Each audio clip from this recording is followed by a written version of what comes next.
America. Thanks so much, everybody.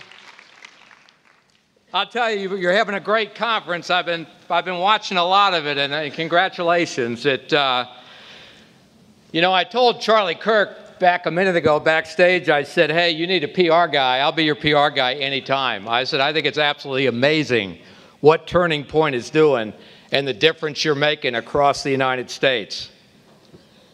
You know, I really thought about what I was going to say here today when I came here with you, and I'll be happy to come back and talk about this unique American freedom that the NRA represents, or Chris will. And Chris is doing an amazing job running all the political legislative operations for the National Rifle Association. So I'll be happy to come back sometime and talk about all that, because, by gosh, you're sure not free if you can't defend yourself.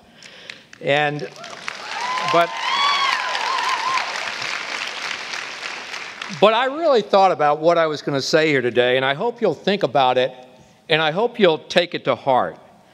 Because I know all of you in this room, I know you love your country, and you're here because you love your freedom. And you're here because you want to defend the values that you all care about. And that's why I'm so proud of the partnership between the National Rifle Association and Turning Point. Everywhere I go, more and more in this country, I see powerful women like all of you, serious women that care about this country, that are making a difference and leading the fight for freedom.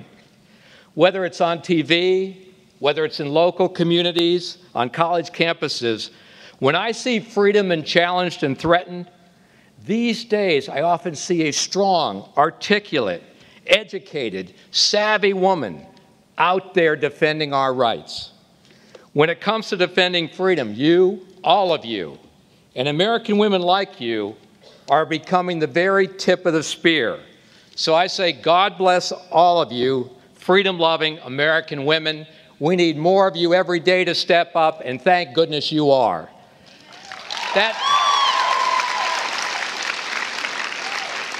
That's especially true when it comes to defending our Second Amendment freedom. Women know, you instinctively know this, that when confronted in a dark parking garage or when the glass breaks at your house at 2 a.m., the surest way to stop a bad guy with a gun is a good woman with a gun.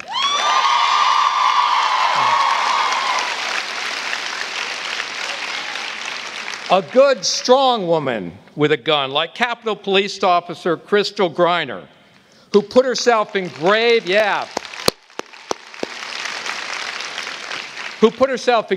danger, and despite being shot herself, drew her pistol and ran toward the gunfire to take that baseball field assassin out.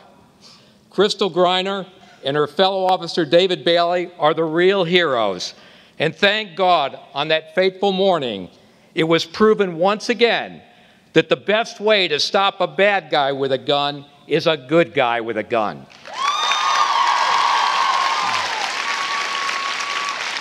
Now that may sound like common sense to you and to most people, but when I first said that, the left-wing activists and the media and all the freedom haters, oh my gosh, they lit up across this country like a firestorm. They really did. I mean, they called me stupid, crazy, tone deaf, and a lot of words that my mother would never even let me repeat. They called the NRA evil and blamed NRA members for the rampages of violent, deranged criminals and terrorists. That's what they do. When they don't like what you stand for, when they don't like what you speak out for, when they don't like what you believe in, they demonize you, shame you, they revile you, and they will physically assault you. In this emerging age of protest and violence in the name of leftist politics, the boundaries of the raging left seem to no longer exist in this country. Whether it's the hateful rhetoric or personal attacks or the social media smears or outright physical violence, the raging left seems willing to go to any extreme, even to the point of tearing our country apart to destroy anyone who stands in the way of their agenda. Sadly, as evidenced by the tragedy on that baseball diamond in Alexandria, Virginia, the hateful rhetoric of the left appears to have fueled the rage of targeting members of Congress for murder. My prayers go out to Congressman Steve Scalise and his family, and I know all of yours do too, for all the victims, Capitol Hill police officers Griner and Bailey, for Matt Micah and Zach Barth. We wish them all Godspeed to a swift and a full recovery from their injuries.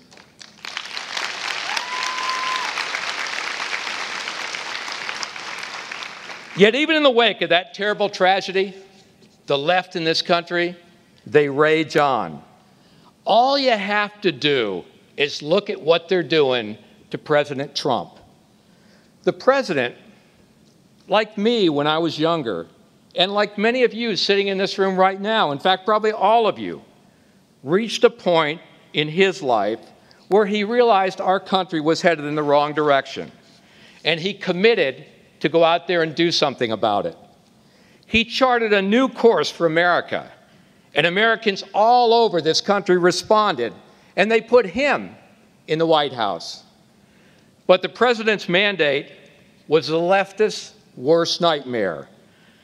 The president's America, our America, isn't the socialistic, big government, freedom-hating country that the left wing so longs for. So, before he was even inaugurated into office, they laid siege upon the president. They attacked his business, his wife. They attacked his children, even his hair. Nothing, honest to gosh, and you know it, nothing was off limits. They created the Russia story and poured it like gasoline over a landscape as their enablers in the media could spread it. They just went out and poured it like gasoline. And their enablers in the media, they help them, and they're still helping them every day to spread it. They even called for his impeachment before he was sworn into office. For every one good thing the president accomplishes, the left concocts a cacophony of lies to drive him down. But here's the thing. President Trump is not their end goal target. The left, they don't really care about President Trump. They care about their agenda. And right now, they see President Trump as the biggest obstacle to their leftist utopia. And their rage will not be spared for anyone who has the courage to stand in their way. That includes me, and it includes all of you in this room, too. You see, we're all President Trump. Let me say that again. We're all President Trump. Any one of us who dares to stand for individual liberty, limited government, free markets, and especially if we dare stand for our constitutionally given God right to protect ourselves under the Second Amendment. If that describes you, you're President Trump. And you're already learning right now on your college campuses how hard it can be to take a principled stand for what you think and what you know in your hearts is good and what's right. You know, it seems like just yesterday, when I was right about your age, I had dreams of a good, successful life. I really wanted to make a difference, to make my life count for something. When I went to work at the NRA in the 70s, a long time ago now, I was part of the first wave of change in that organization to reinvigorate the Second Amendment for law-abiding Americans all over this country who were losing that freedom. In the 1960s, the right to keep and bear arms was beginning to unravel. The NRA had but a few 100,000 members, and it had no real political strength. We weren't taken all that seriously on Capitol Hill or state legislatures, and in some ways not regarded as part of mainstream America.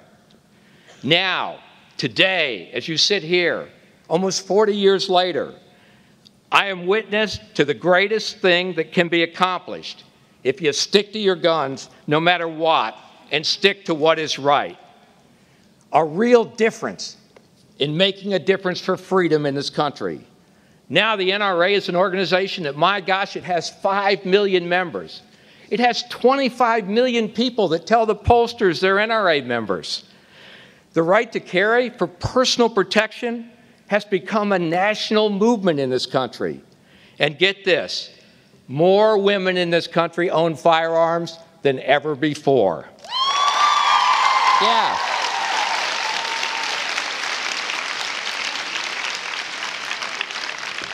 So while freedom has been diminished in so many ways, firearms freedom for law-abiding Americans has been expanded.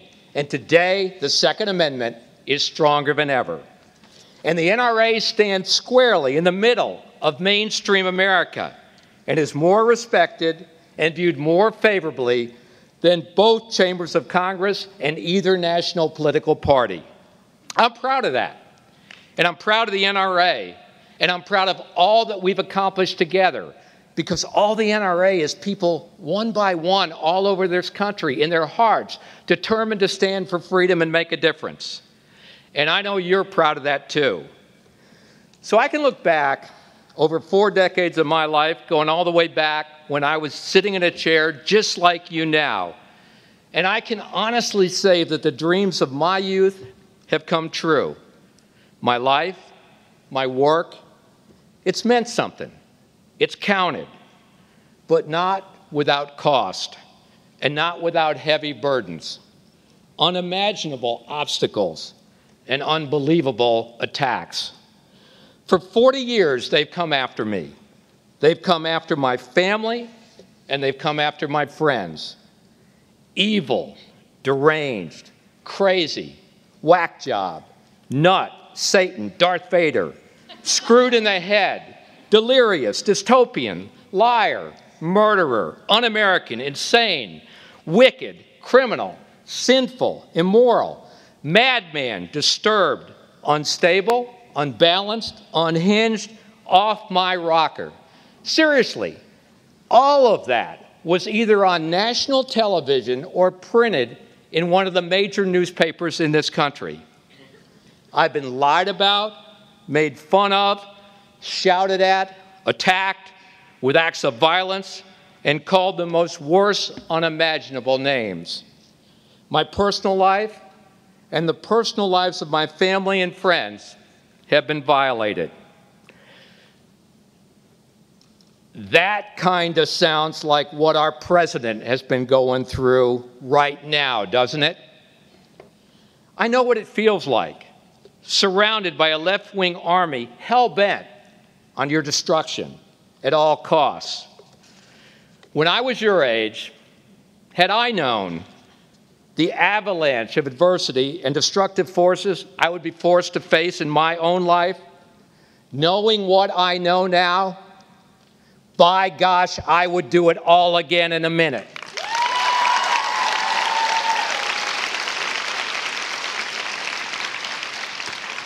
I know that each of you here in this room have that level of courage, and I challenge you to muster it as you face the not yet known cauldron that awaits each of you in your own personal life.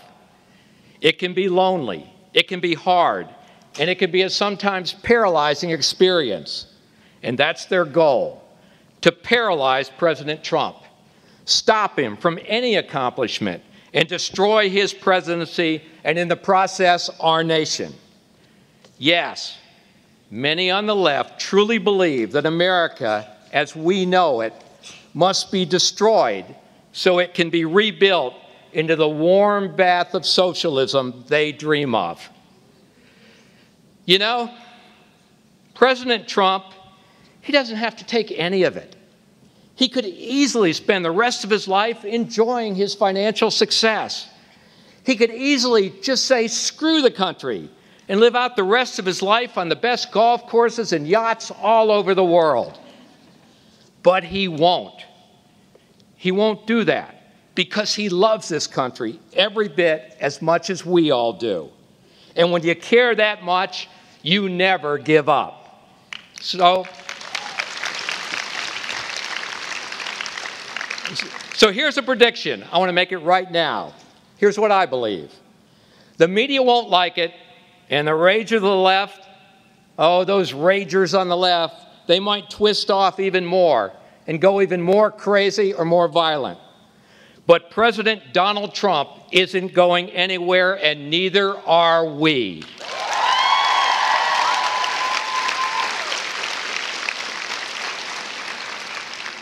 The president will never lose faith, no matter how rough and painful his road.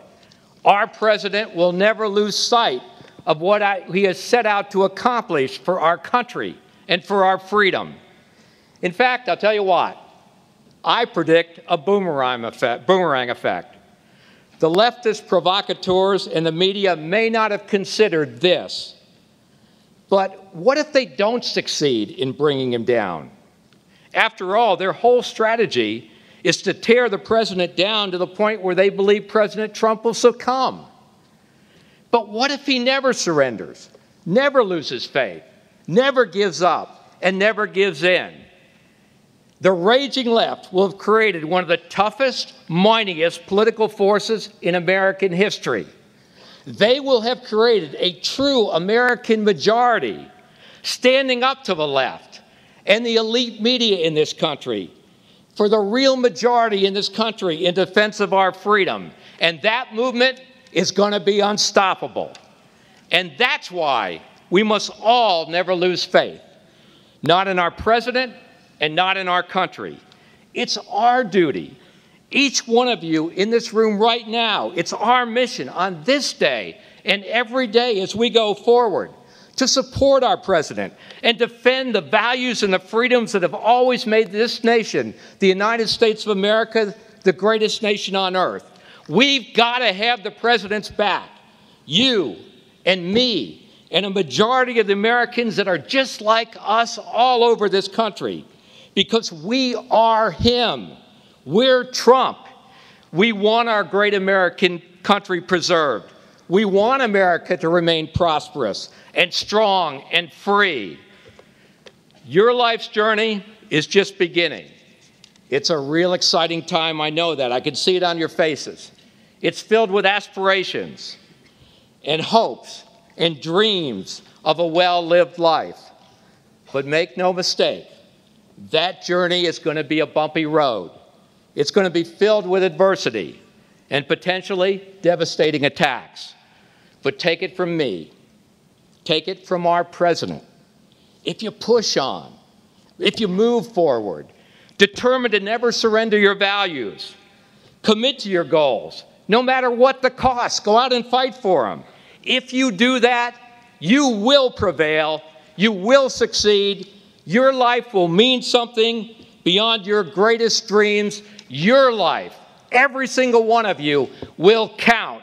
So God bless you, God bless our president, and God bless the freest nation on earth, the United States of America. And thank you very much. Thank you.